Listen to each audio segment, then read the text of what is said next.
Shalom, everybody. Thank you for coming out again today. And today, what are the rules and responsibilities of marriage? What consummates marriage?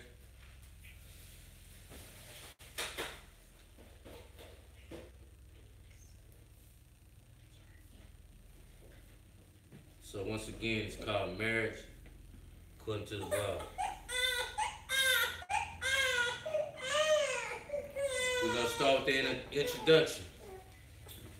Shalom. Welcome to another exciting Sabbath lesson. Today we will learn the true meaning of marriage according to the Bible. For example, what constitutes the bond between couples and the role and responsibilities to make marriage work. May the Most High add a blessing to the reading of His holy word. First verse is Genesis chapter 1, verse 28. Genesis chapter 1, verse 28. As we all know, Genesis is the beginning. The book of Genesis chapter 1 verse 28.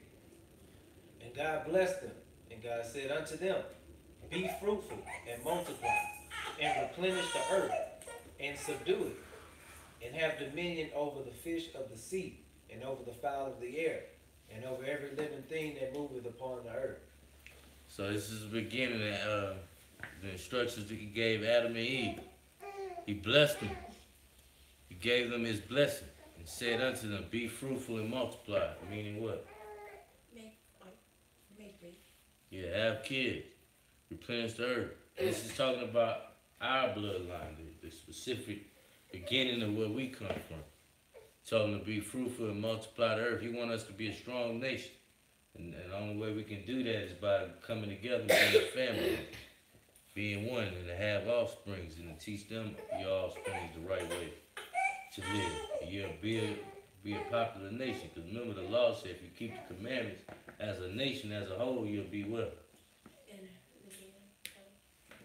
On top. On top. Compared to all the other nations, you'll be the rulers, the leaders of the earth. And you can only be that within a marriage. Yeah. Kingdoms are made through people. But if you don't keep the commandments, you said we'll be at the bottom among all nations. So we just was focusing on that. We blessed them and said to them, be fruitful and multiply. Anything you want to add, please jump in.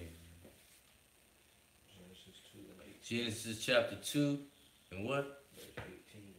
Verse 18. Verse 18. Genesis chapter 2, verse 18.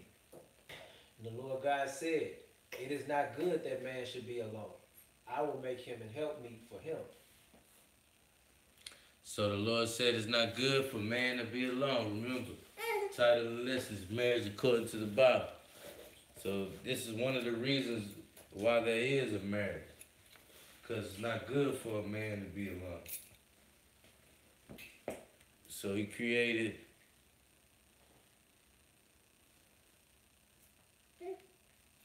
Say, I will make him what?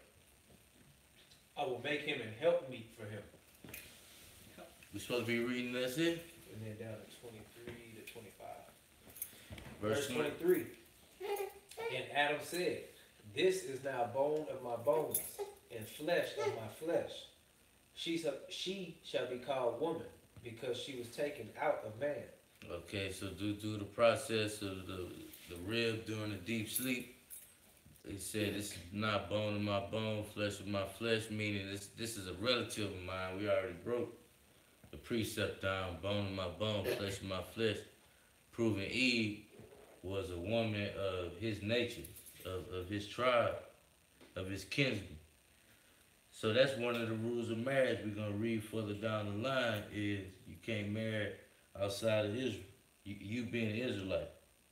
It's going to tell you specifically when you go into the land, don't marry the other nations of the land. Only stick to your people. So verse 24. Therefore shall a man leave his father and his mother, and shall cleave unto his wife, and they shall be one flesh. So the purpose of woman and man is to come together. It said, a man shall leave his father and mother and shall cleave unto his wife, and they shall become one flesh. So you're no longer under your mother and father's rulership. As a man, you're now one with this woman. Y'all become one flesh, one mind state, one family, and you're now the head of that family. So these are all stipulations according to the Bible. If you don't do this, you consider you whoremongering.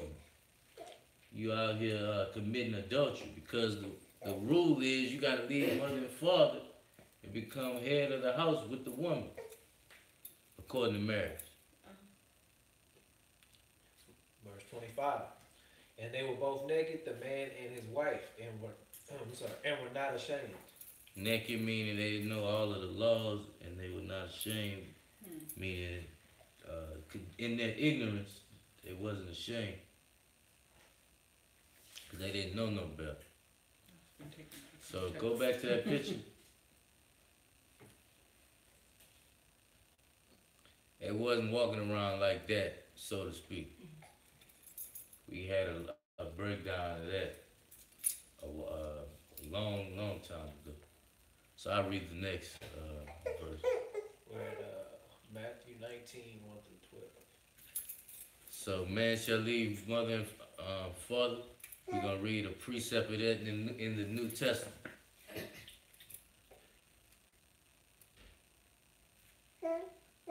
So be fruitful and multiply. That's one of the rules of marriage. You got to leave your mother and your father, and the man got to become one with the woman in their own household. So we're supposed to be reading Matthew chapter 19, what?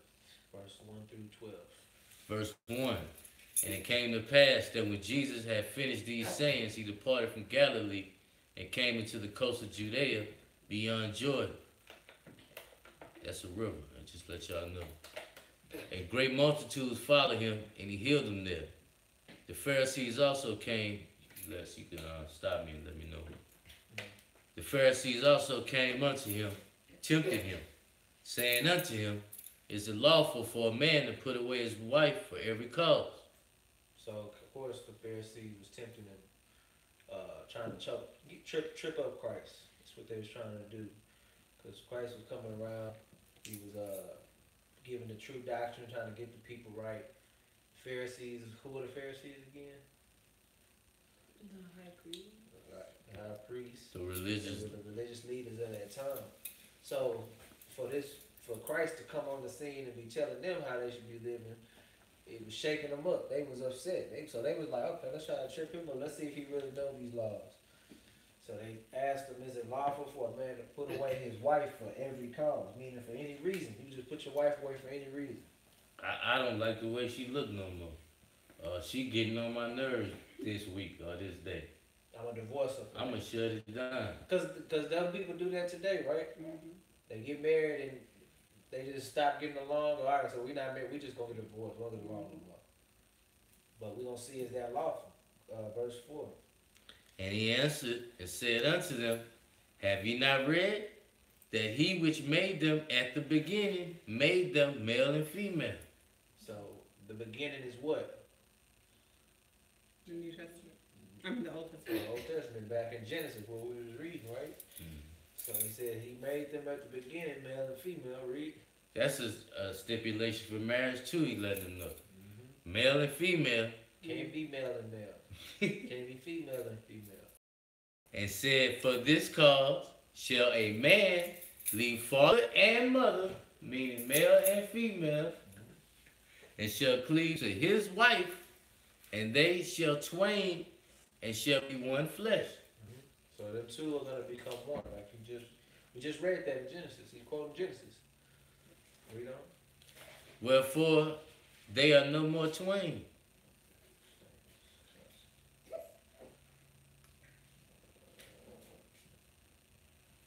Basically one accord. They Yeah, are one They're accord. one flesh, one body, one mind. One household, one family. So, yep. That's a twin. Verse 6. Wherefore there are no more twain, but one flesh. What therefore God has joined together, let no man put asunder.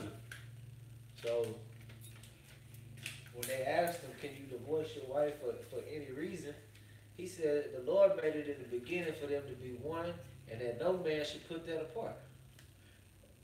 He's quoting Genesis again, telling them when he joined them together, it wasn't no divorce. It wasn't no such thing as divorce. Yeah, do y'all realize divorce came into the picture later on down the line? When sin crept in? Because the Lord, this is what people got to get to understand, especially Israel as a whole, is that there's a lot of things that God allowed, but it necessarily wasn't how it was supposed to be. He just, because he loved us so much, he was like, all right, let me make them a little law for that, just because they so wicked, I got to make other law, otherwise I'd have to destroy them. So later on down the line, he made he gave Moses the bill of divorce law, basically saying the only reason you can divorce your wife is for this and that. And we're gonna get to that. We'll probably get to that, I'm sure. So, but the whole point of marriage is verse 6. Wherefore there are no more twain, but one flesh. What therefore God has joined together, let no man put asunder. Meaning asunder. And they say that all the time during weddings. To place room between that is part. Meaning once you, it ain't no two no more. 1 + 1 = 1 now. Y'all glued together now. Like one rib. Like he said, she got a part of my rib now. We together now. Down there, what does it say on A1A or A1 of divorce, right? Mm-hmm. So it's basically saying, let no man God put together as marriage, you ain't supposed to get a divorce. Said let no man let no relationship divorce. And Christ gonna keep on too. Read on. Verse 7. Verse 7. They say unto him, why did Moses then command to give a writing of divorcement and to put her away? So they going back to the scriptures too. They saying, well, why did Moses make a command to give a right of divorcement and to put her away? So let's see what Christ says. This is some good questions, because people be reading stuff in the laws of Moses and like the animal sacrifice, but Christ saying, nah, we ain't doing that anymore. He's saying, he letting you know the real divorcement ain't even supposed to be, we supposed to be together forever. So verse 7, he said, they said unto him, verse 8, he said unto them, Moses, because of the hardness of your hearts. Because of what? The hardness of your hearts. So because of your stiff-neckedness, that's what being the hardest. What's hardness of heart? It's hard-headed, because your heart is your mind, right? So he basically said, because y'all was hard-headed, read on. Suffer you to put away your wives. But from the beginning, it was not so. Showing you that he had to make a law because of us sinning. So he said, that because y'all was just running around leaving your wives for no reason and just probably going around sleeping with other women, just like they doing today. People, they don't want to be with somebody that they separate. They don't even really get a legal divorce. They just go get with somebody else. There's plenty of people that separate and still married and then go get another girlfriend. Or just married. Marry somebody else. Side. That goes on. So when he's they saying find out, he had to make a law because of that. That's crazy. That's how stiff-necked. Because they was putting them away for anything. Yeah. They was putting their wife away for anything. I don't like how she looks. The new flavor of the month. She didn't cook my eggs right. I'm gone. What? They cheating, man. You know how brother going out there cheating. Now he wants something better. Now he mad because the woman at home ain't happy no more. But you ain't doing what was right. Now you won't give her a bill of divorce. So Moses had to step in and say, nah, this is the only reason why you can let her go. She got to be out here committing adultery. What is it? Verse 9. Because you'll be out there committing it, and nah, that's still your wife, man. So verse 9, and I say unto you, whosoever shall put away his wife, except it be for fornication. What is fornication? Sleeping adultery. Sexual sin. Lesbianism. Intercourse with animals. They going. Sexual. Because it's more than just all praises the Most High. It's more than just sleeping around. They got some sick people out here. So immoral acts, whether it be with man, woman, human, whatever, not a human, animals, whatever. He said sexual intercourse with a divorced man and woman. Hey, rules to this. Cause and guess what? Incest, yeah, incest up there. Go ahead, what you was about to say to me? I was just saying there's rules to it. Cause I don't know if I let me see if we're gonna say it here. Before I say it. She We might end up going to it, but when you get a divorce, that doesn't necessarily mean you could just go marry somebody all over again. You couldn't even do I that. don't even think.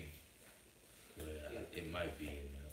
But yeah, if you want to spawn on the spawn. But yeah, so there was a law. Yeah, you could divorce that woman for such and such for this reason, but you couldn't just go marry somebody else, cause that would be committing adultery still, cause you still was joined to that person. So he's showing you, man, that it's no loopholes to this. Even if you try to divorce him, he's not allowing you to go sleep from woman to woman.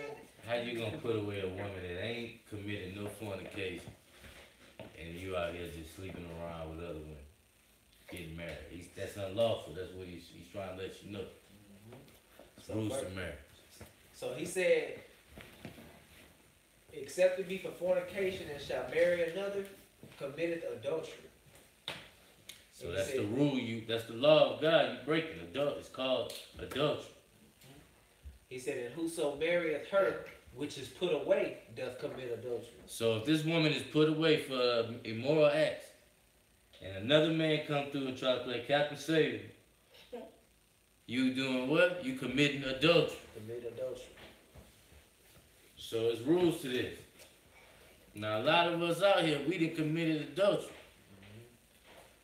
See, we might have been messing with another girl that was put away because she was cheating on her man, or cheating with somebody. We didn't know. But you and your ignorance, being the next person to be with her, Right. you still breaking that law. And that go with men. You know how many men out here cheating on that girl, and the next girl just come in and they be together? That's committing adultery.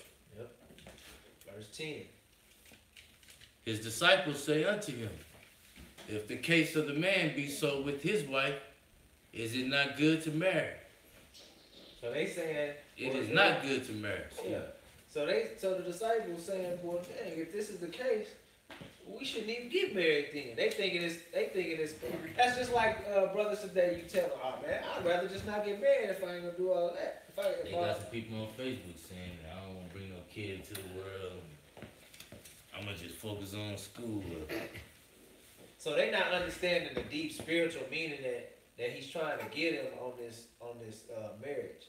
They in their fleshly mind thinking, well, dang, if all that's the case and it's adultery, then I just shouldn't even get married then, should I? What he's saying is, you gonna read it. It's making sense though. Because Verse verse 11 gonna say, but he said unto them, Christ said, all men cannot receive this saying, save them who it is given. So yeah, he's saying all people can't not be married, man, cause y'all too horny, man. Y'all out here trying to smash all the time. Cause remember what Paul just told him? He said, look, He ain't had no Paul didn't have no wife. He said, look, to avoid fornication, get married. Get you your own wife. We gonna read that My too.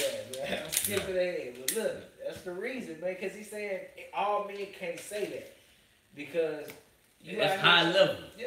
that's- You dedicating your life To because the when you Lord. ain't got no family.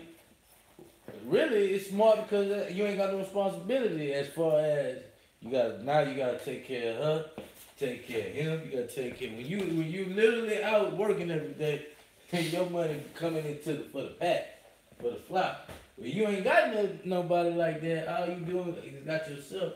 Everything that you working for, you still supposed to be working for the nation of Israel, but it's coming to you Yeah. direct. So he's saying that it's not going to be for everybody. Like he's Yeah, telling you straight up that not everybody. Because as a man, you still a man, right? you still gonna bump into a female one of these days, You still a woman, right? and you gonna be looking like, dang. Now they said, Christ said, if you even look at this woman, Like if you look at her, you don't know if this lady giving to somebody already. You committing fornication. He's saying, look, you gotta be strong-willed to even say a statement like that. So verse 12. For there are some eunuchs, excuse me, which were so born from their mother's womb, and there are some eunuchs which were made eunuchs of men. Right. So he's saying there were some eunuchs, meaning some men that wasn't women, women that wasn't born with the private parts or whatever to do them things. Say they was like that since their mother's womb, meaning they was born that way. And there were some eunuchs which were made eunuchs of men through war, through torture, whatever they was, castration. And there be eunuchs which have made themselves eunuchs for who?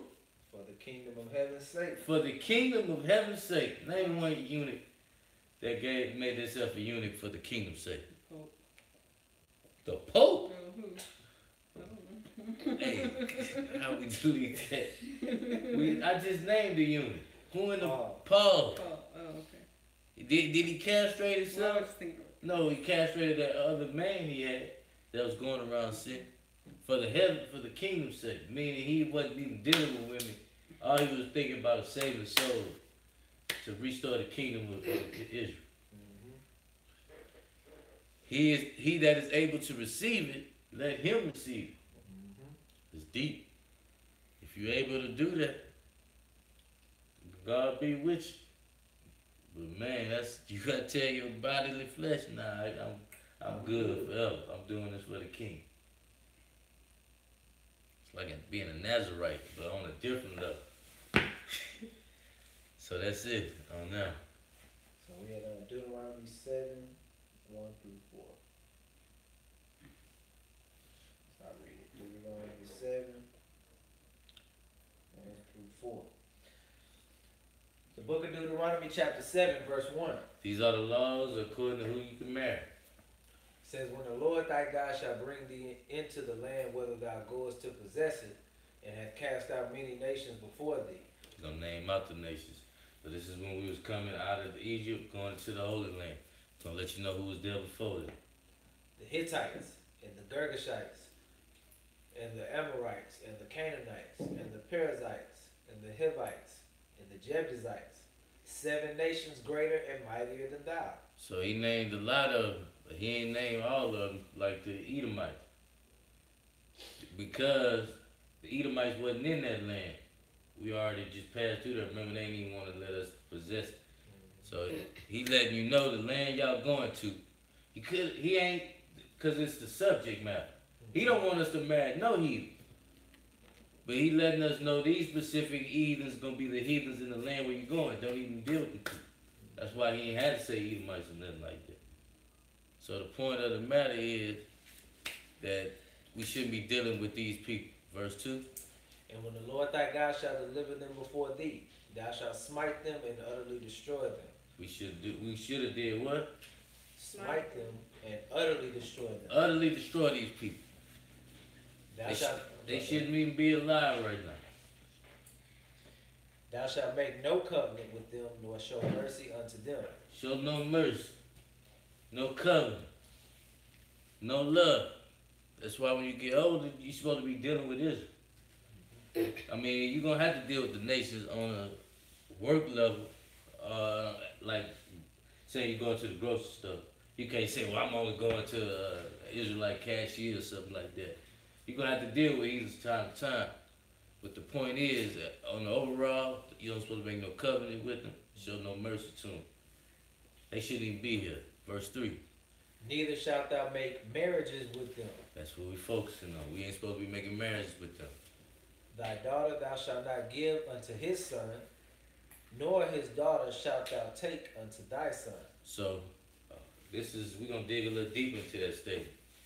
Part of the marriages at one time, you could give away your son or your daughter at an early age. They ain't getting married.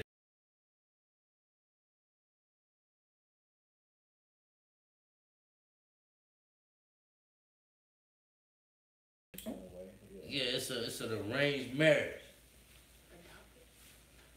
That's why it said you should take your daughter and give it to your son, give it to his son or his.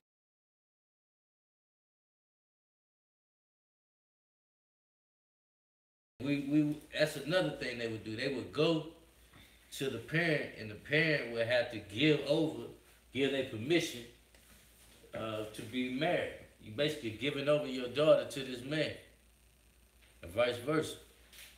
Verse 4. For they will turn away thy son from following me. So whenever y'all have kids, what's gonna happen to them?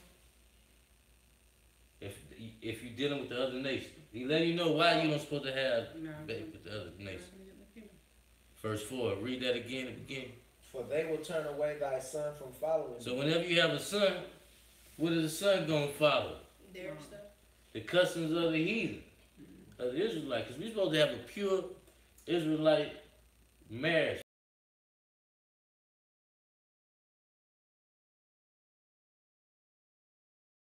Because if you're dealing with a Canaanite lady, she's gonna be bringing her Canaanite customs in the nation, in the family. You think she's just gonna drop everything and pick up something she don't know? She gonna do what she was born doing, and you gonna be trying to keep it. It's gonna be an Israelite / Canaanite baby. We're supposed to be 100% pure. That they may serve other gods. So will the anger of the Lord be kindled against you, and destroy thee suddenly. See, that's what'll happen to you. Eventually, you'll be destroyed. He said suddenly. You'll be destroyed physically as a nation.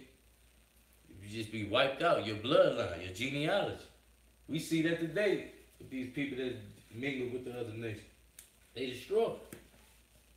They dealing with idolatry. They don't know the Israelite custom. That's it. That's it for that one.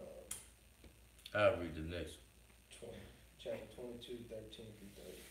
Deuteronomy chapter 22, 13 through 20. 30. 13 through 30. So these are some of the rules for marriage. Deuteronomy chapter 2, verse 13.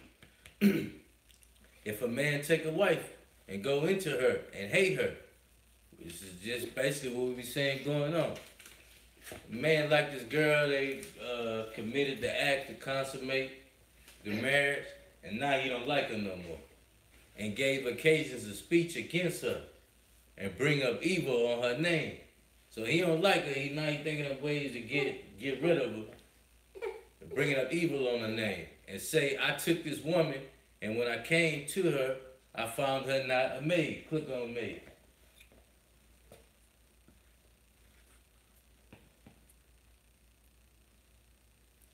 Virginity. So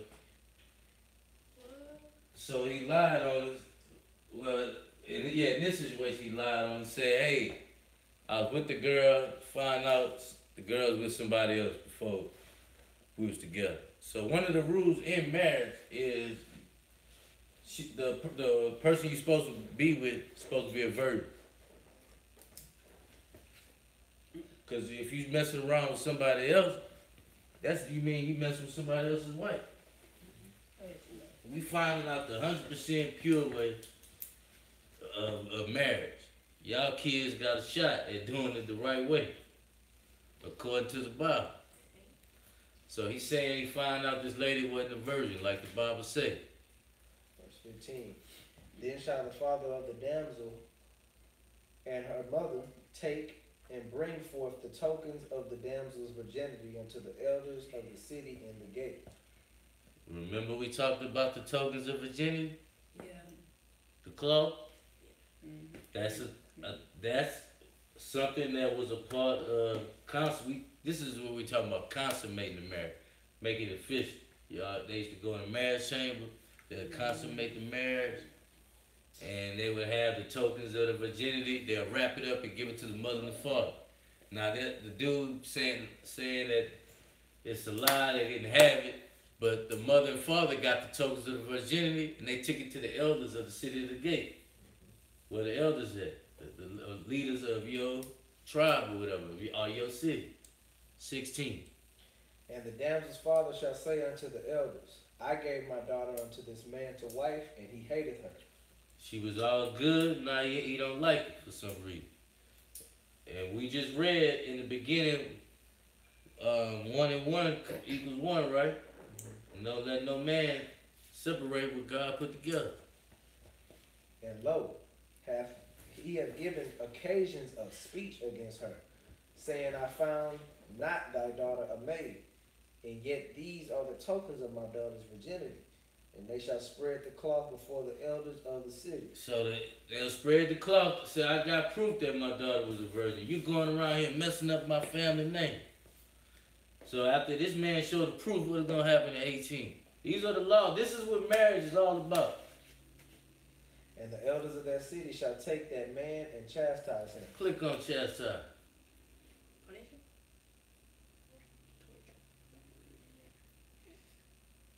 To correct, to instruct, punish, reprove,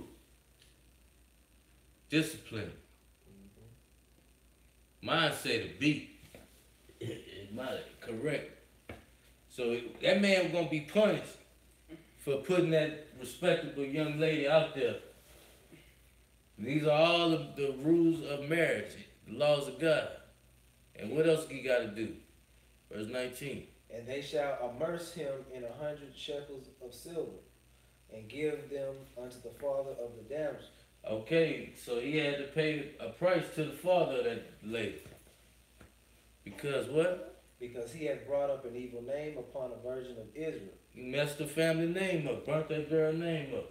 A virgin of Israel. We don't play that. And she shall be his wife. He may not put her away all his days. So they gonna go right back home. You lied on her, you tried, the girl ain't do no fornication. You bringing up bull crap. The man got proof right here. Pay this man, beat him, and y'all gonna go back home. For Israel, we didn't have no cops. I mean, as far as the other nations. We had elders of the city that'll correct you. They'll come over and beat you down. And make you go back to your wife. 20. Verse 20. But if this thing be true, and the tokens of virginity be not found for the damsel. But if it's true, now this is one more thing. This letting you know where the elders of Israel at. We gotta depend on the police now to this day. Imagine if you see somebody just out there wailing on a woman in the street. Like beating her down. Like we had people, somebody trying to mess over a kid or something. We had people in the neighborhoods that are standing up for people, man. Not everybody do what? They do what? Turn a blind eye. Nah, they don't turn a blind eye. They damn sure don't do that. What everybody do? Oh, you talking about going to watch? Pull out their phones, man. Oh, yeah. Ain't nobody standing up for the injustice. They recording it, man. Trying to get hits. Trying to get views. So he said, verse 21. Then they shall bring out the damsel to the door of the father's house. So we found out that she wasn't who she was. Said, make her come outside of daddy's house. And the men of her city shall stone her with stones that she died. And all the men where she from got stoned her to death. So it's serious, man. You don't play around with marriage. Don't be lying on the woman. Don't be trying to put the woman away. If she ain't fornicate. And women better say who you is before y'all get married to the man. If you supposed to be with somebody else, and you know that, step up and say that. I'm in a relationship. That was a sin punishable to death. Remember we said that some sin, you can bring a what? An animal what? You can bring an animal sacrifice to get rid of those sins. But this wasn't none of them sins. God ain't play about marriage. This is more punishable to death, especially for a woman. Because she hath wrought folly in Israel, to play the whore in her father's house. So shalt thou put evil away from among you. Put evil away, kill her. She played the whore in her father's house. So that's one of the rules. It's if a woman wasn't a virgin, or if the woman was a virgin. This is another rule, 22. If a man be found lying with a woman married to an husband, then they shall both of them die. So if a man is found laying around with a woman that has a husband, what was the rule? They both Was it a bill of divorce? Read. That they both shall die. On this situation, man dealing with the married woman, that's death. Ain't no overcoming that. So all you fools out there bragging about sleeping with the married woman, think that's cool. The Most High don't play about that, man. Which is why you've seen stories and things like these, what do you call them? These love Yeah. triangles and all that be going on. You see these Crimes shows, of passion. crimes of passion. That's judgment coming from the Most High. Now, we under grace now, meaning if you did get through something like that, you better ask for forgiveness and don't do it again, because you playing with fire.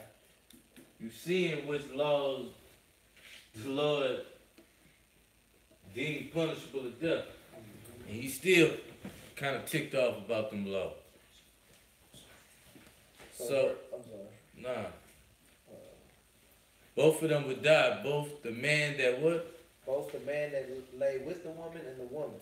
So shalt thou put away evil from Israel. Y'all doing that to get rid of Israel. I mean, the evil away from Israel. Cleaning up the pack. Because guess what? If you let that one person make it, they're going to keep doing it. And then now they're going to get more other people, Diseases. diseases. You got, like I said, just, it's going to spread, man. You're going to have a bunch of other people committing adultery and getting the whole nation out of whack. So, 23.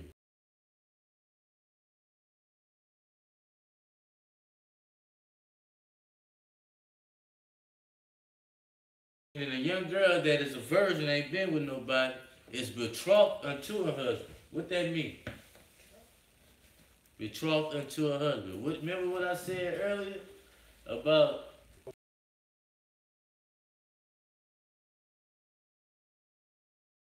age? Meaning they not married, but we know me and this person gonna be married. It's already engaged, arranged.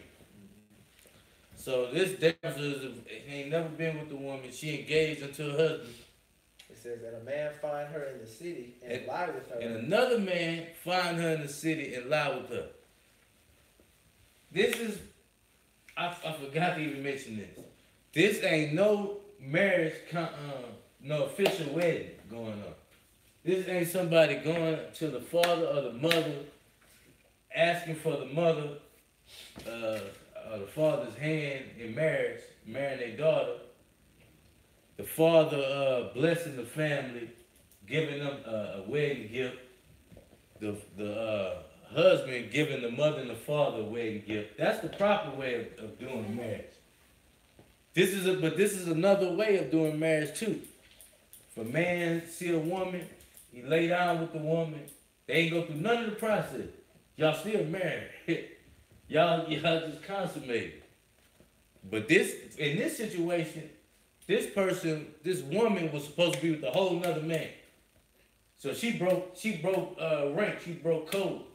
She ain't supposed to be with no other dude if she is betrothed to another man. So he found her in the city and lied with her.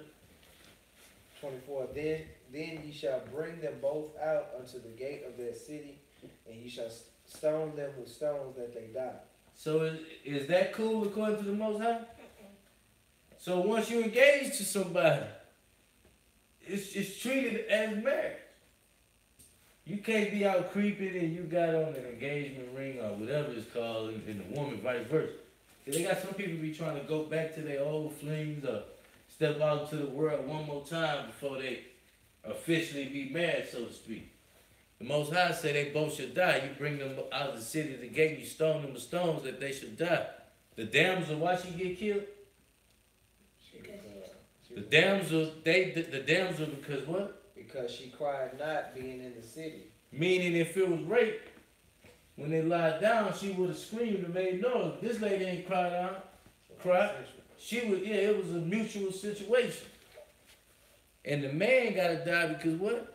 And the man, because he hath humbled his neighbor's wife. Click on home.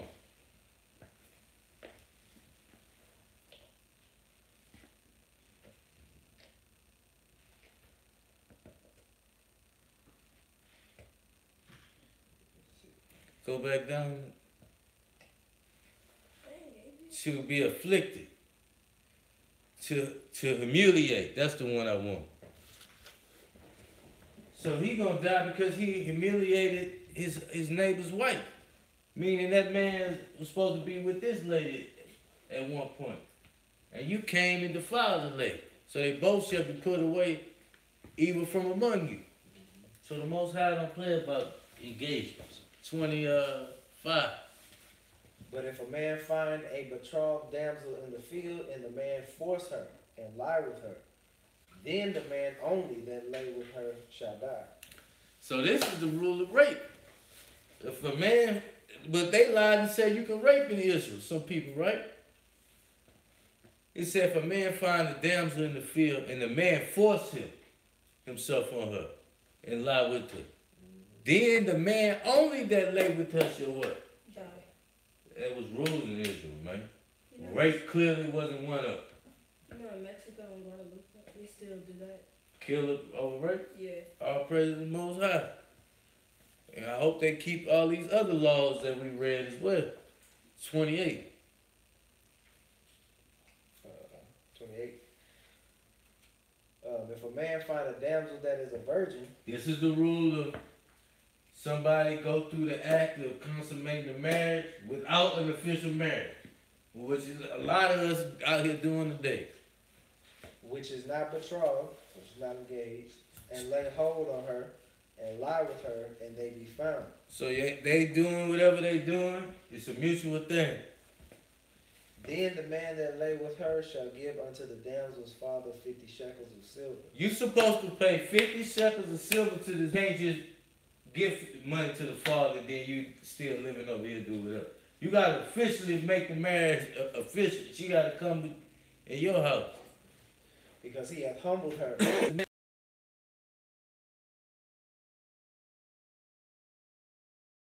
You can't put her away. You now have to take care of her. She's your wife now. She shall be your wife because you humiliated her.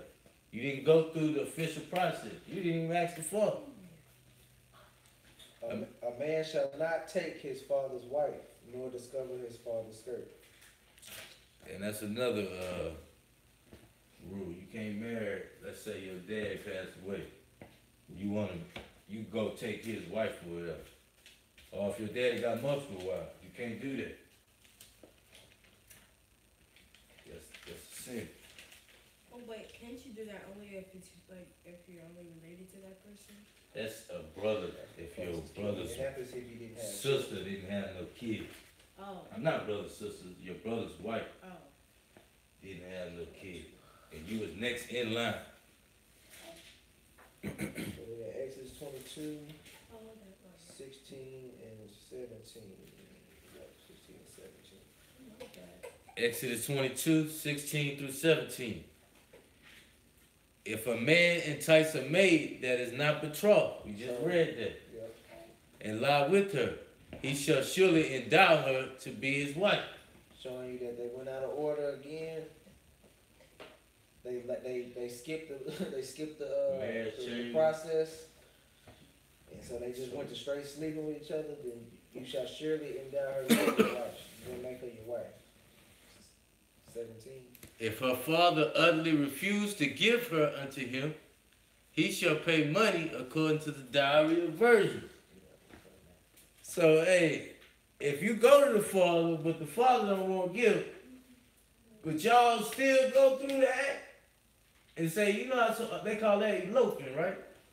The only reason why people elope is what? Somebody parents don't approve of it. So if y'all do that, the man's supposed to pay money according to the dowry of virgin. So the fathers would have to get a certain sum because you didn't honor his blessing. You didn't honor his saying.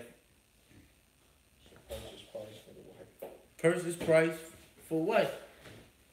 A certain fee, a certain amount would be I forgot how you it's like a deal. You can read all through the Bible. Samson had to cut so many foxtails, he had to circumcise so many heathens or whatever.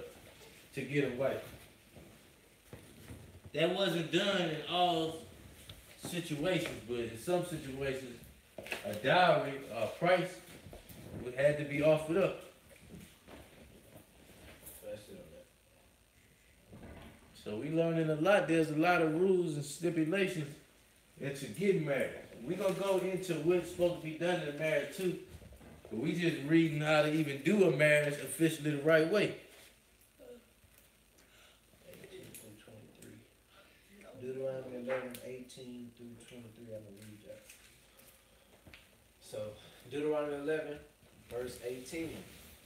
Therefore, shall you lay up these my words in your heart and in your soul, and bind them for a sign upon your hand, that they may be as frontlets between your eyes.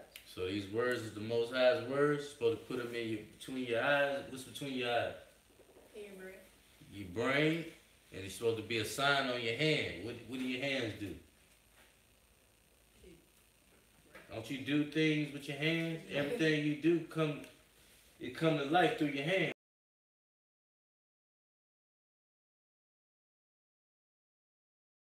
So you gotta let keeping the laws when you do something with your hands. Make sure the laws is in effect. And you should do what? And ye shall teach them your children, speaking of them when thou sittest in thine house, and when thou walkest by the way, when thou liest down, and when thou risest up. So a part of a marriage, when you got kids, you gotta teach them the laws, 24/7, basically. Because it's gonna be a point in time when they get old, they got to do the same process. Keep this nation strong. And thou shalt write them upon the doorposts of thine house and upon thy gates. Don't y'all got that? What that say right there? Read it. Say that out loud. Which one? As for me, As for me and my house, we will serve the Lord. that's a commandment. Trust in the Lord with all your heart. That's a commandment. For the Lord is good and his mercy endures forever. That was straight out the scriptures. Read that again. And thou shalt write them upon what? The doorposts of thine house and upon thy gates. You're supposed to have them outside the laws and commandments, because when somebody coming into your household, they need to know what? You keep the commandments. They need to know the rules and parameters. Because in my house, we serving the Lord. You ain't coming here with no food. It's like you putting the 10 Commandments on your doorpost before they walk in. This is what we do. This is how we get down in here, man. Verse 21. That your days may be multiplied, and the days of your children in the land which the Lord sware unto your fathers to give them, as the days of heaven upon the earth. So if you want your marriage to prosper, your family to prosper, and your household to prosper, so you teach them to your kids and you put up these laws in your household. All praise the Most High. Y'all definitely doing it.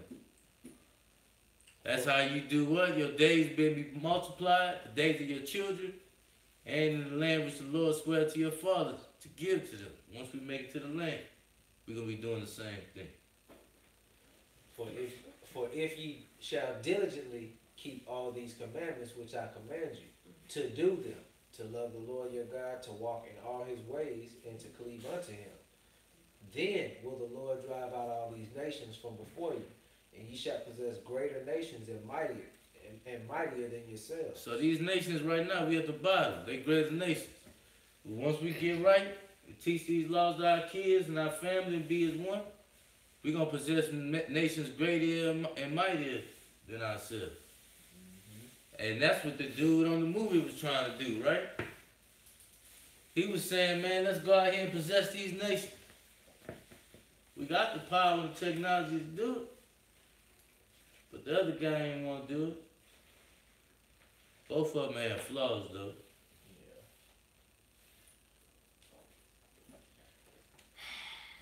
So we had Tobit chapter. I'm sorry, I got skipped one. Oh, yeah. Yeah, Tobit It's not 7, showing. 13 through 18. Right, my bad. Tobit is in what, y'all? In their pocket. Tobit means what? What's another way of saying Tobit? Anybody remember? Another way of saying Tobit is Toby or Tobias. This is the story of the, Tobit was blind, right? Oh yeah, he went blind. He went blind. So Tobit chapter 7 verse 13. It says, then he called his daughter Sarah, and she came to her father, and he took her by the hand and gave her to be wife to Tobias, saying, behold, take her after the law of Moses, and lead her away to thy father. And he blessed her. So this is big. The Apocrypha giving a lot of detail on how a marriage should have went. The father's supposed to give his daughter to this man. And she said, and she's supposed to go to his father. And he took her by the hand and he gave her to be his wife, to be Tobias. Wife to Tobias. So the father, don't they do that when they go down the aisle? The last person she get to before she get to her new husband is who? The father has. And he gives her over. So that's done according to the law of Moses. And he's supposed to lead her away to who? Lead her away to thy father. And he blessed her. He's supposed to get the father's blessing. Sometimes it's words, sometimes it's money and inheritance. But she not go to the other.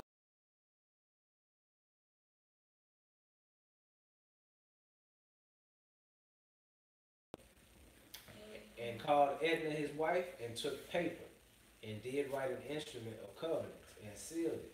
All right, so they took a paper and did write the instruments of the covenants and sealed it. Basically what's done today, right? Don't they write down some kind of official document and say we are married? Marriage license. And they seal it, right? But now we're going to read, no, keep going. Then You missed it, man. Alright, I was listening. Okay. Then they began to eat. So don't they do that? What is done after the So, reception. a reception? Reception, yeah. Indeed. And it says after Raguel called his wife Edna, and said unto her, sister, prepare another chamber and bring her into it. So he said, now, after they eat, after the husband and wife have a good time with the family,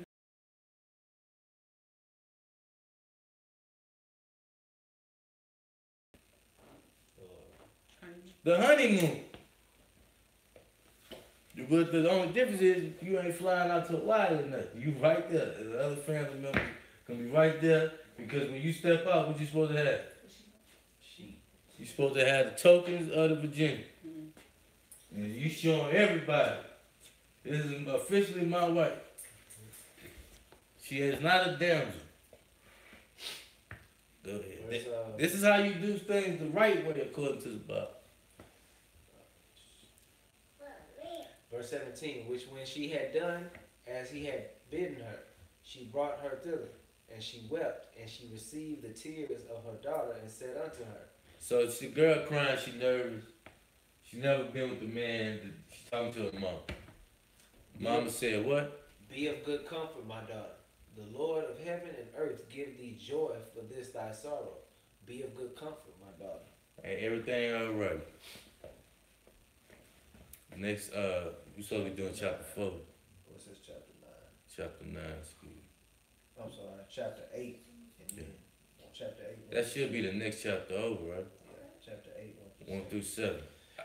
So he said, and when they had supped, they brought Tobias in unto her. So Tobias finished eating, Tobias went to the chamber. And as he went, he remembered the words of Raphael, and took. You can go down to verse 4. So this story, remember the girl had some kind of spirit on her, and every time she tried to lay down with somebody to consummate the marriage, the person would die. So they did all the perfumes and all that. Verse 4. Verse 4. And after that, they were both shut in together. Tobias rose out of the bed and said, sister, arise, and let us pray, that God hath pity on us. So they went in the marriage chamber, they did what they had to do. It said they prayed afterward. Verse 5. Then began Tobias to say, Blessed art thou, O God of our fathers, and blessed is thy holy and glorious name forever. So he giving the Lord blessing for this wife he gave. Let the heavens bless thee and all thy creatures. This is how you pray. This is how you pray. You get a Lord thanks before you when you start off a prayer. You don't just jump into a prayer with me. God, I need this. God, I want that. Thou madest Adam and gavest him Eve his wife for an helper and stay. So this prayer is talking about Adam and Eve, and Eve being a help. And they came mankind. Thou hast said, It is not good that man should be alone. Let us make unto him an aid like unto himself. We read that scripture twice already. So it's a precept is in the Tobit as well. And now, O Lord, I take not this my sister for lust, but uprightly. It's lust. You're supposed to say lust. So he said, hey, I don't have this woman because of lust. I mean, I ain't with her because of her beauty or her body, but for uprightness. I like her because she a holy woman. She got a good spirit. So these are one of the stipulations of marriage. Don't you be out here trying to get married to a woman because of lust reasons, like these entertainers and ball players with these Instagram models. They marry these women for lust. They ain't looking for an upright woman. Therefore, mercifully ordained that we may become aged together. So he's asking the Lord that they age together, meaning what? They grow old together. These are righteous prayers. This is how marriages work. I think that's it on that one. 1 through 7. Then we go into chapter 9. We're going to dig deep into marriage. This is just 6 verses. Okay. So chapter 9, verse 1. Then Tobias called Raphael and said unto him, Brother Azarias, take with thee a servant and 2 camels, and go to Rages of Medea to Gabriel, and bring me the money, and bring him to the wedding. So he said Tobias called his brother, told him go get a servant, 2 camels, and go to Rages of Medea and bring me the money and bring him to the wedding. Because his mom and them had some money set aside to pay the dowry of a maid to give to the other family. So to the wedding is the key word. So they had feasts. If some of y'all having traditional weddings or traditional marriages, there ain't nothing wrong with that according to the Bible.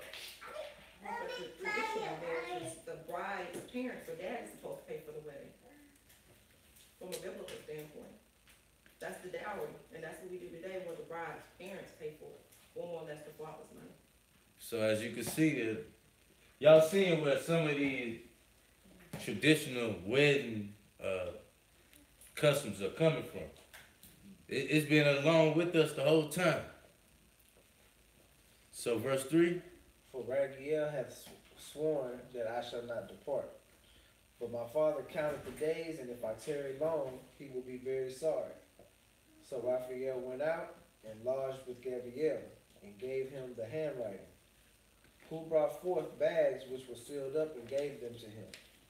And early in the morning they went forth both together, and came to the wedding. And Tobias blessed his wife. So they had another wedding for his father's side that missed the other wedding when he was over there with his with his wife to be.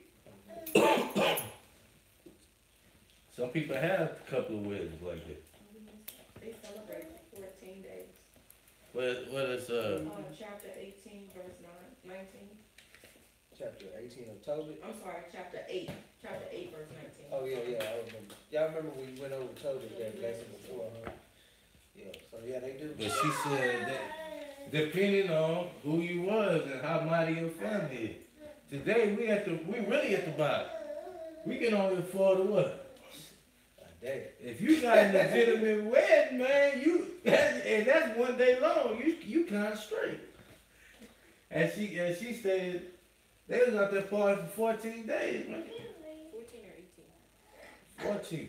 Yeah, for this one they did like 2 weeks, and then I think they had another. Then that was just Yeah, on that side of on the that family. side of the family when he went. That's when we was in rulership. We had things, man. He said he told him to get like 3 workers or whatever. So that letting you know what the level of prosperity we was at during the time of Tobit. Oh yeah. So we had chapter 10, 8 through 12. Tobit chapter 10, 8 through 12. But his father-in-law said unto him, Tarry with me. I will send to thy father, and they shall declare unto him how things go with thee. So the father-in-law trying to stop Tobit from going. He's like, stay with me. I'll tell your father-in-law how well things, your real father, how well things are going. But Tobias said, what? No. But let me go to my father. He's like, nah, I want to do what I'm supposed to do, take your girl and go back to the land of my father. And we're going to have our own household. It don't mean we're going to be staying in my father's house.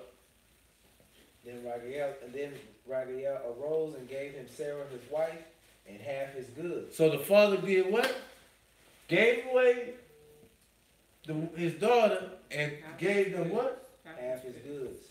Servants and cattle and money. And money. Which, let me bring up a point, which is why we are supposed to marry within Israel also.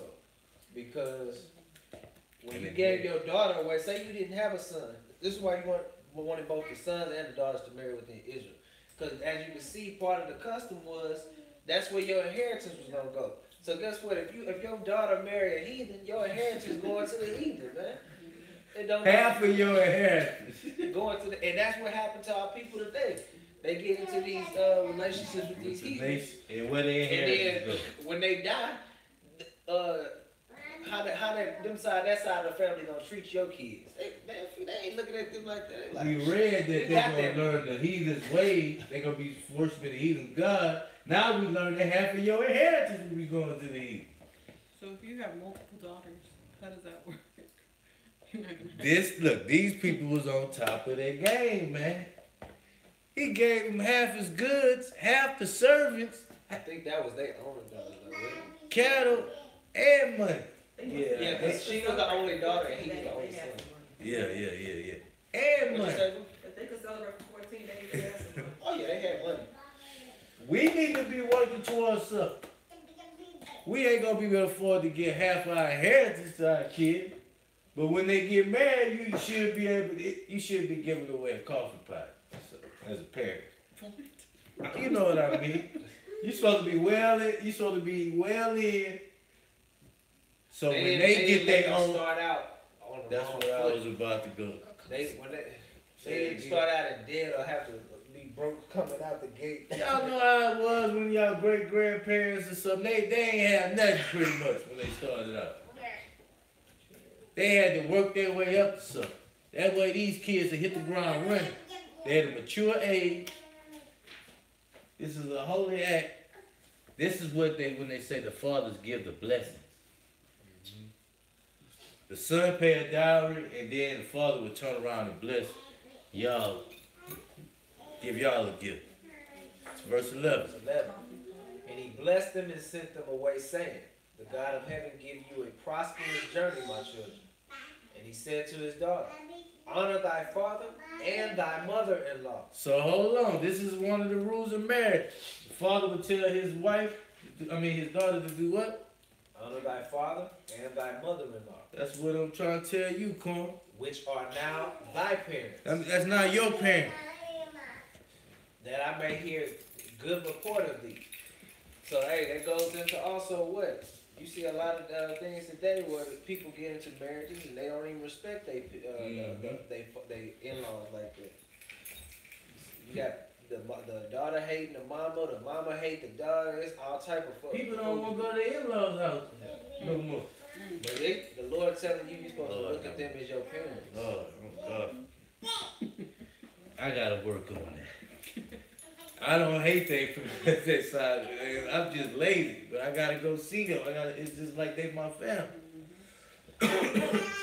And he kissed her. Edna also said unto Tobias. So Edna, her mama, It's talking to Tobias. The Lord of heaven restore thee, my dear brother. He gave him sight. And grant thee, I may see thy children of my daughter Sarah before I die. So she like, hey, when y'all get kids, y'all do what? Bring them kids over. Bring them kids over. That's part of the rules of marriage. You gotta make sure them kids see they what? Grandparents. They grandparents. Hey, make sure you, before I die, you bring them kids over. That I may what? Rejoice. That's a, she want to rejoice before the Lord. Because what was one of the laws? Well, not the laws. It was a law, but what was one of the things that he told Adam in the beginning? To be what? Fruitful and what? Multiply, right? So that's why she's saying that. The Lord, they going back to Genesis on the cool. She said, yeah, I'm rejoicing that because he told us to be fruitful. This is more of us bringing and coming into the nation, building up that nation. She said, behold, I commit my daughter unto thee of special trust. So I'm giving you her trust that you're going to take care of her, you're going to do right by her. Where do not entreat her evil. Don't be doing like that one where we read about lying on her saying she ain't a virgin, when you know, whatever it is. Evil could be anything. You beating on her, you're not taking care of her, you're not providing, whatever it may be. You're supposed to have a heart-to-heart with your in-law. Right before you take her and y'all, she be under your household. You supposed to have give you that man-to-man talk. Look, this my only daughter now. Make me bust. Don't play around now. You treat her like you treat yourself. Don't they do that? You don't see the story of the daddy at prom? It's prom night. They about to, before they walk out the door, he give them that perfect talk. sense why you hear it, why you see these things. That Now. movie we saw, they As they far were as, about Did you know this before you went to my father? Is that why you did everything? I mean, a lot of this is just engraved in us. I didn't know some of this. He knew what was right. But you know it's right because you've been. That's how we grew up. That's why we know we the children of the Most High. Right. Because this is stuff that's just naturally. We do this naturally. But not even, people don't even. Half our people don't even know the laws they be doing this stuff. They come to that in-law house. They like, so what you do? Where you work at? Then you take care of my daughter. Can you do this? He's like, they making sure you good. So the right way to do things. We got some of it right. Some of it we just do naturally. We got the wedding part right. We just gotta. We can't make sure we messing with people that's already down to another one with us. or outside. That take doing while you a kid. Outside of the nation. Most of us already grown and already broke them laws. So we trying to do it the best as we can. If you Moving ain't forward.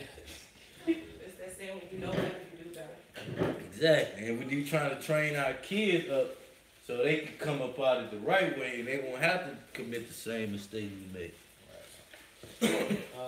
So we had chapter 11, 17 through 19. I'll read. Tobias chapter 11, 17 through 19.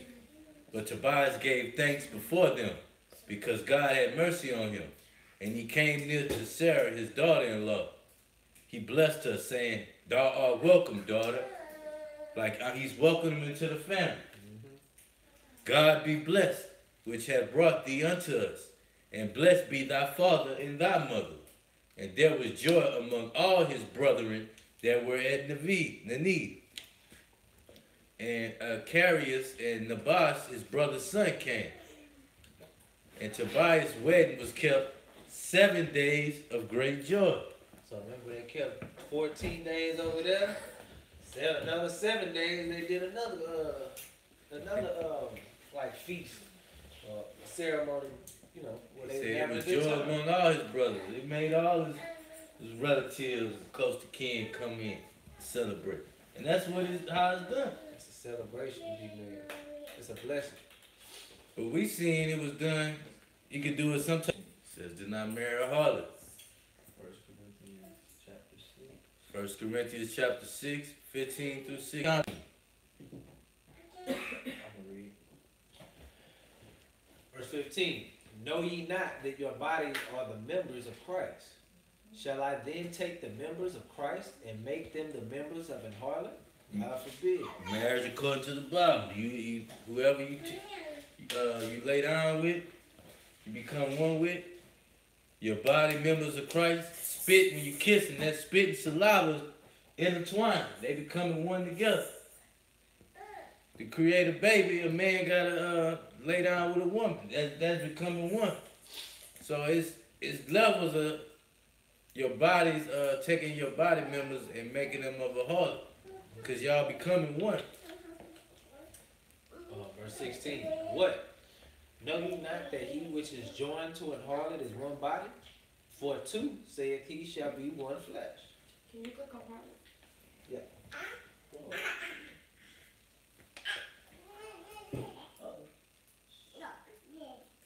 A woman that sells her body, a harlot, whore, woman sells her body for sexual use, a prostitute. Who yields herself to defilement for the sake of gain. Wow. Gold digger, that's the definition of a gold digger. Oh, the metaphor is a bad one. A woman indulging in unlawful sexual intercourse, whether it be for gain or for lust. And the reason why this is so it's so touching today, because this is what, when you come up, this is what you're gonna see most. Harlots. Women that's trying to come to you for personal gain. That's what's hitting these entertainers, these rappers. That's why you only see them with harlots. Because they trying to get them for whatever they got. And he's saying, don't you even deal with them. That's why they coming with. Y'all seen how Amber Rose treating her son, got that all crazy. So where we at now? 1 Corinthians chapter 7. I think we're starting at verse 16 down to 8 through 16. 1 Corinthians chapter 7, verse 6. No, that ain't me. What was it? 8 through 16. 8 through 16. I say therefore to the unmarried and widows, it is for good for them if they abide even as I. This is Paul. He's saying, hey, it's good if y'all unmarried women or widows don't marry. But if they cannot contain, let them marry. For it is better to marry than to burn. Wasn't you saying that earlier, and I said we already got that? Yeah. So that's what Paul, he was telling them, basically, it's, what did Christ say earlier? He said only a few people can do that, or can even say that. Or meaning, it's not for everybody to not be married and just be, you know what I'm saying? Because they going to have desires. You still flesh. And when your desires come up, what you going to end up doing? So you might as well go get your, if you know you can't hold yourself, you know you gonna have those desires, and you can't control it, you need to get married. For example, if you're 19, 20 years old, and you want this girl bad, she wants you bad, you can't hold it no more. You thinking you about to commit sin. You go ahead and arrange that marriage. It's better to let them marry than to let them burn. Burn in lust and fornication. And I'm sorry. For the context of that scripture, when he's saying it's better to marry than to burn, is he talking about being committed to one person by just saying, I'm just gonna be with that person and not sleep with other people, or being committed with a covenant between you and that individual? It's better for them to marry, to go through. If it could be marriage as the actual act of marriage, or it could be, it's better for y'all to lay down, you move out the house. We read that you're supposed to give her daddy 50 shekels of silver. It's better for you to do all of that than for you to go around and not do nothing at all. And basically, y'all just sleeping back and forth, and she's still staying at her daddy's house. Then to burn, that basically means to go to hell, right? To burn in your lust. Oh. And then your lust leads to fornication. Sleeping around and you ain't got no long-term commitment, or she ain't under your wing, under your household. Because it's rules. We just read all the rules you have to do according to the Bible if you go through these acts. If you could be engaged, you can be endowed, you can pay a dowry, you can go through the marriage process with the wedding chamber. All of that's considered marriage. If you don't do none of that, then you fornicate.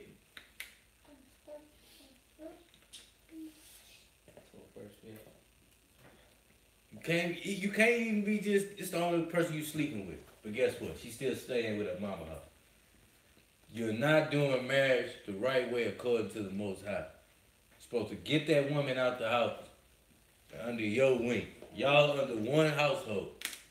You're supposed to pay some kind of shekels, 50 shekels of silver for humiliating a woman because y'all didn't go through the whole wedding ordeal. But the right way to do it is to go through the whole wedding ordeal before they even start messing with other people. So, I'm supposed to be reading 10. Yeah, all the way down to 16. Verse 10. And unto the married I command, yet not I, but the Lord, let not the wife depart from her husband. He keeps stressing that. But if she depart, let her remain unmarried. So if she do leave, let her remain unmarried or be reconciled to her husband. Meaning y'all having, we call it separation. And let not the husband put away his wife. Say, let not the husband put away his wife. We already know. Unless it's fornication. That's the only reason. But to the rest speak I, not the Lord. He's saying the rest I'm saying is not me speaking, but the Lord. If any brother have a wife that believe not, and to be pleased to dwell with him, let him not put her away. So they got laws of unbelieving wives. She don't believe. You already slept with her. You laid your bed. He's saying what? Let him not put her away. And the woman which have a husband that believe not, so this vice versa. If he be pleased to dwell with her, let her not leave him. So she ain't on the same spiritual level as you, or you not on the same spiritual level as her. But he still want to stay with you. Knowing that you are a believer, they not hindering you from keeping the laws. So meaning she's like, all right, Like the whole pants. I'm not eating pork or whatever. Oh, the whole pork thing. So she's not coming in saying, nah, I don't care what you say, we gonna eat this pork. No, she's like, all right, that's cool. She Yeah. picking it up gradually, but there's some things that she ain't with right now. He said, let him not put her away. And vice versa. 14, we just read that. For the unbelieving husband is sanctified by the wife, and the unbelieving wife is sanctified by the husband. Else were your children unclean, but now are they holy. So he's saying, hey, the husband is under grace because of the woman doing what's right, and they got the kids right, and vice versa with the woman being under grace because the husband trying to get her right. And now their kids are holy. The kids got a shot. Because if y'all separate and she just go her way and he go his way, the kids ain't being raised right. Y'all ain't got a shot, period. And it take time for y'all to even get on this level anyway when it comes to marriage. Marriage is growth.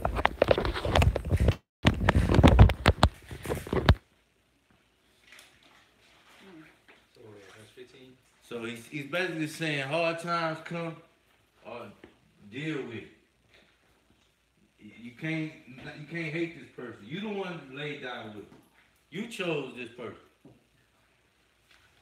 Deal with it. That's what the Bible said. 1 Corinthians 7:15. But you showing All the way to 16. Okay, 15 through 16? 13? Did we read 15 yet? Yeah, we did. We read 14. But if the unbelieving depart, let him depart. So if one of them don't want to be there, what? It say? If the unbelieving depart, let him depart. You can't snatch nobody by the hand and say, no, you stand here. What the Bible's saying, as far as your spouse. If they want to be gone, let them be gone. A brother or a sister is not under bondage in such cases. But God have called us to peace. We peaceful people, man. You can't just, she mad, she don't want to be an Israelite no more. Hey, peace out, let her go. He said we are under peace. He called us to peace. This is not a bondage. This is all free will. You don't want to keep the commandments, cool. You know how many other people you can raise up to keep the commandments? This is freely given and freely received. For what knowest thou, O wife, whether thou shalt save thy husband? Or how knowest thou, O man, whether thou shalt save thy wife? So right now she might not be on the right path, or he might not be on the right path, but you don't know what you gonna do if y'all stay together. She might catch on it. The light bulb might click for him. That's why he's saying let him stay. You wasn't nothing to your damn self a couple of years ago. So you can't act all hot, mightier than now, no. You just a couple of years in the truth more than her.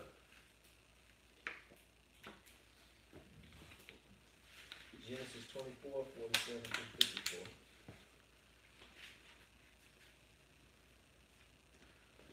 So Genesis chapter 24, verse 47. And I asked her and said, whose daughter art thou? And she said, the daughter of Bethuel, Nahor's son, whom Malchah bare unto him. And I put the earring upon her face, and the bracelets upon her hands. So it's the story of Abraham meeting his wife. Abraham had workers for him. They had money, so he was able to give the worker was able to get an earring and put it on her face and bracelet up on her hand. So gift giving was a part of when you courting a lady to be your wife.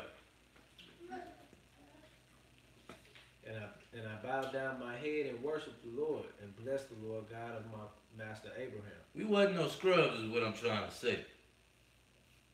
This is a new trend in Israel. Which had led me in the right way to take my master's brother's daughter unto his son. So he thanking the Lord for this lady. Then that ain't even the husband. That's just a worker that was sent for the husband. And now, if ye will deal kindly and truly with my master, tell me, and if not, tell me, that I may turn to the right hand or to the left. Keep going. Then Laban and Bethuel answered and said, the thing proceeded from the Lord. We cannot speak unto thee bad or good. Behold, Rebekah is before thee. Take her and go, and let her be thy master's son's wife, as the Lord hath spoken.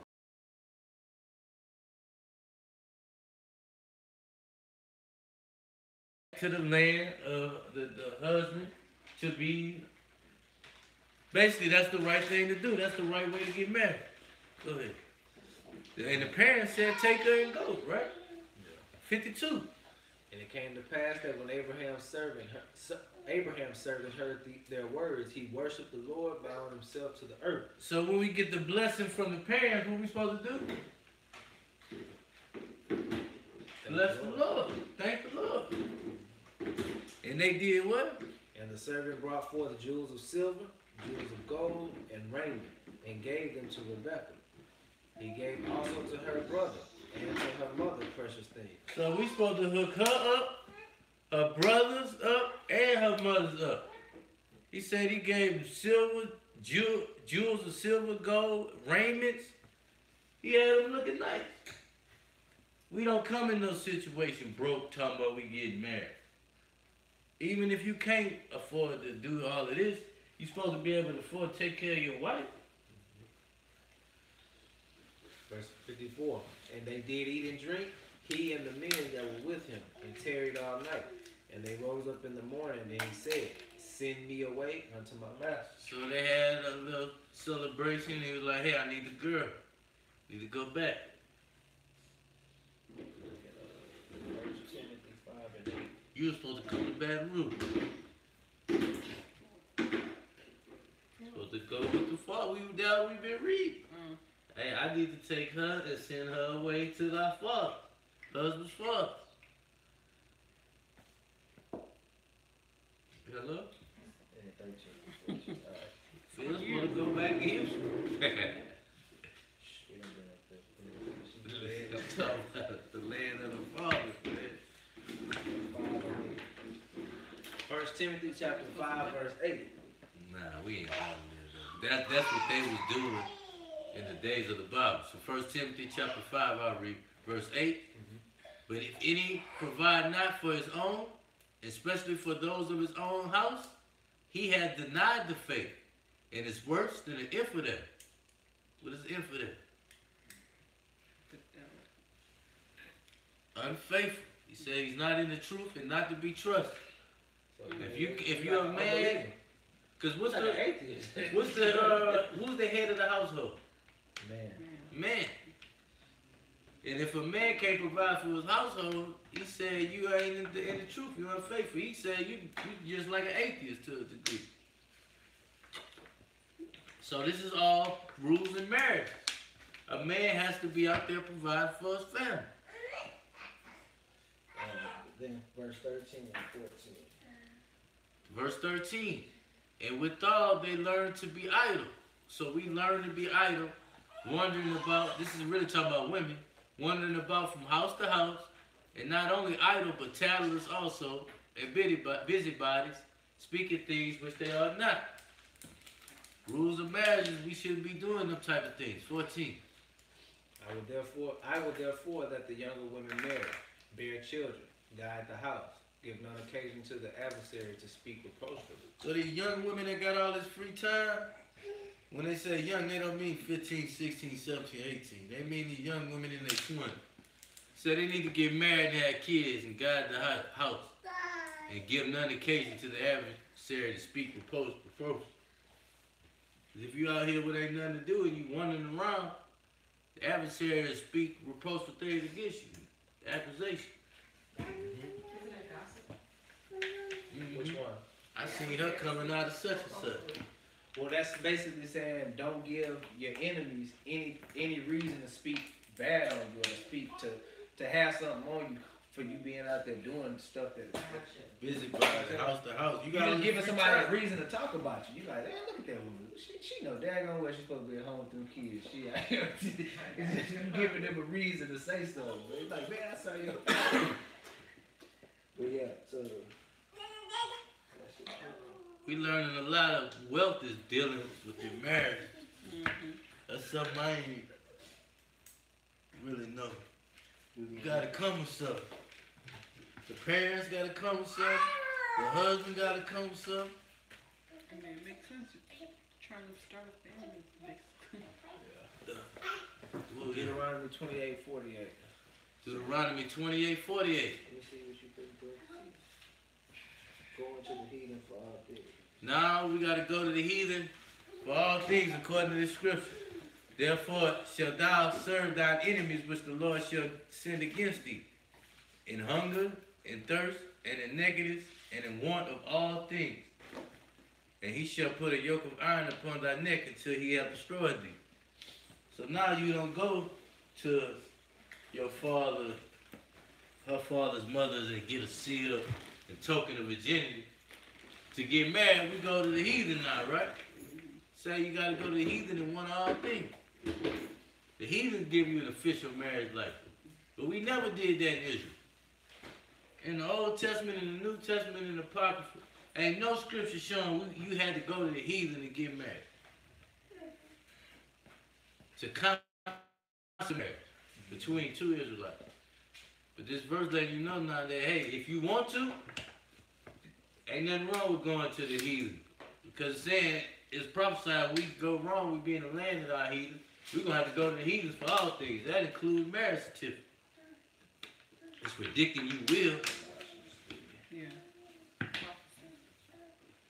But if you got 50 shekels, you better find out what 50 shekels equal in the U.S. American dollar. And pay her daddy that dowry. Cause you done went through the whole action under your house and you done humiliated. He ain't been to nowhere. He ain't seen no token of virginity. None of that. That's probably 50. You just scooped up my daughter and ran off. So if Israel doesn't need a marriage license and we don't have to go to the heathen, then what did Tobin mean by when he said they took papers? They did all of that.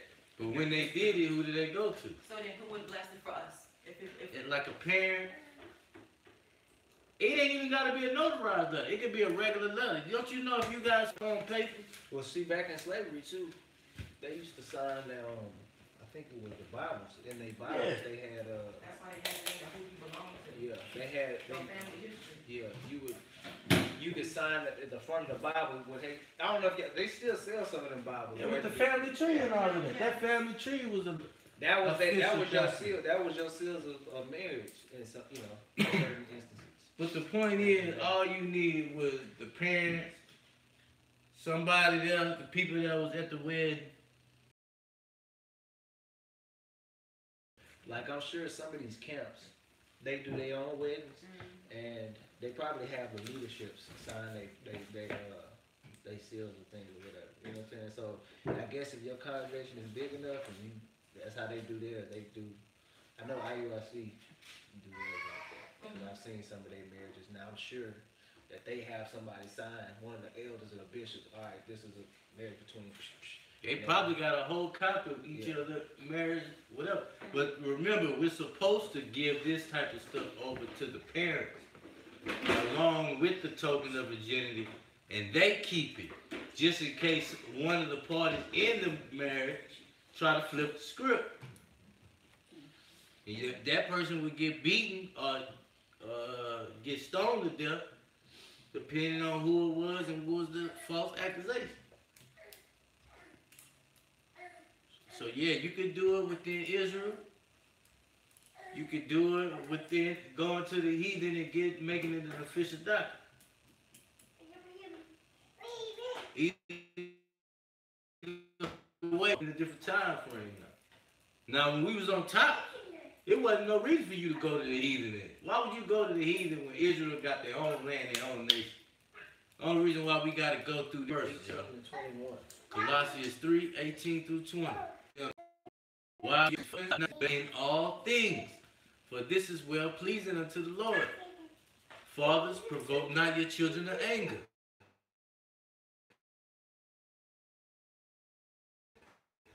Wives gotta submit themselves to husbands. Husbands gotta love their wife and not be bitter against. Children gotta obey the parents in all things. Father can't provoke their children to anger. You know what? Parents.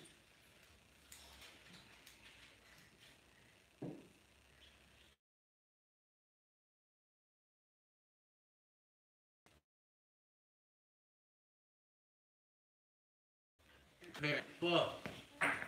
If your mother ain't around and somebody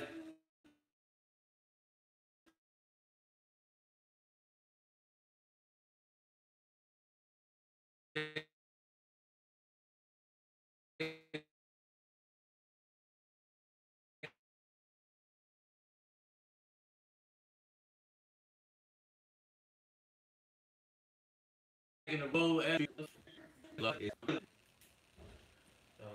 First Peter 3. 1 Peter 3, I think it said 1 through 7. 1 through 7. 1 Peter 3, 1 through 7. verse 1 through 7. It says, likewise, ye wives, be in subjection to your own husbands, that if any obey not the word, they also may without the word be won by the conversation of the wives.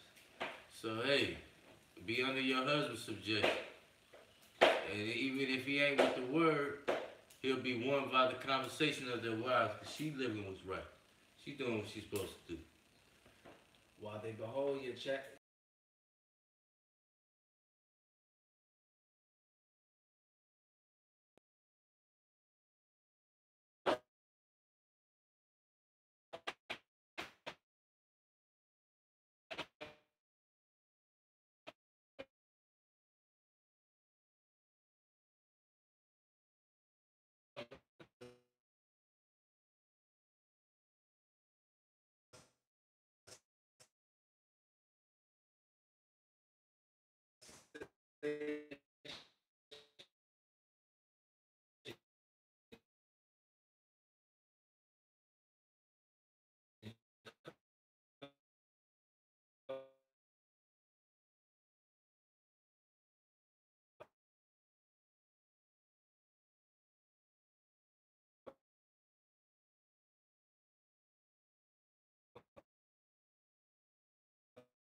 wedding